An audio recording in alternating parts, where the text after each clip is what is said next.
ये सवाल बड़ा इंपॉर्टेंट है स्टूडेंट्स का और बड़ा जायज़ भी है, क्योंकि पता नहीं है ना कि मैट्रिक के बाद एफएससी करें या ए लेवल करें। ये बहुत सारे स्टूडेंट्स की कंफ्यूजन है कि what is actually A levels और एफएससी और उसमें क्या डिफरेंस होता है। तो अगर आप ये जानना चाहते हैं तो वीडियो की तरफ बढ़ने से पहले आप सब्सक्राइब कर लें, आराम से ना बैठें, और लाइक कमेंट एंड शेयर जरूर कीजिएगा जब ये आप सेशन मुकम्मल वॉच कर लें। Yes please.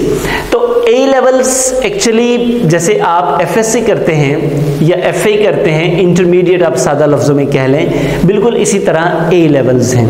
लेकिन ए लेवल्स एक इंटरनेशनली रिकग्नाइज्ड सर्टिफिकेशन है, जबकि आपकी इंटरमीडिएट या एफएससी ये नेशनल लेवल पर रिकग्नाइज्ड सर्टिफिकेशन है। दोनों 12वीं क्लास यानी कि 12 जमातों के बराबर होते हैं, लाइक इंटरमीडिएट के बराबर होते हैं।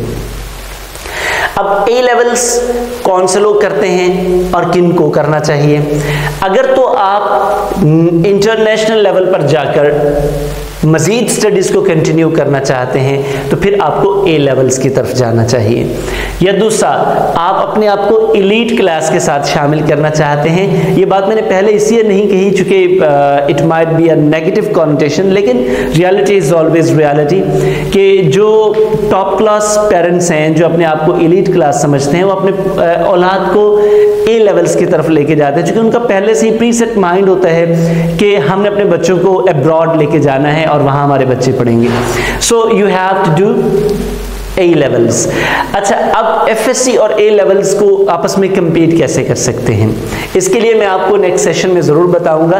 तो अभी आपको फर्क समझ आ गया कि आप ए लेवल्स ये है कि आप इंटरनेशनल लेवल पे, इसी के इक्विवेलेंट एक सर्टिफिकेशन है इंटरमीडिएट के। तो अगर आप करना चाहें तो आप उस लेवल पे जाके ए लेवल्स में एडमिशन ले सकते हैं। क्या फर्क है ए लेवल्स में और कौन कौन से सब्जेक्ट्स होते हैं, डिफिकल्टी लेवल क्या होता है, इसके बारे में मैं नेक्स्ट वीडियोस में आपको बताऊंगा इंशाल्लाह। तो अगर आप वो वीडियोस वॉच करना चाहते हैं तो चैनल को सब्सक्राइब करना ना भूलें, क्योंकि आपको वीडियोस चाहिए, इंफॉर्मेशन चाहिए तो आपसे जरूर शेयर की जाएगी। आपको गाइडेंस, आपको काउंसलिंग, आपको मेंटोरशिप यहाँ से बेशुमार मिलती रहेगी और आपकी लाइफ बेहतर होती रहेगी।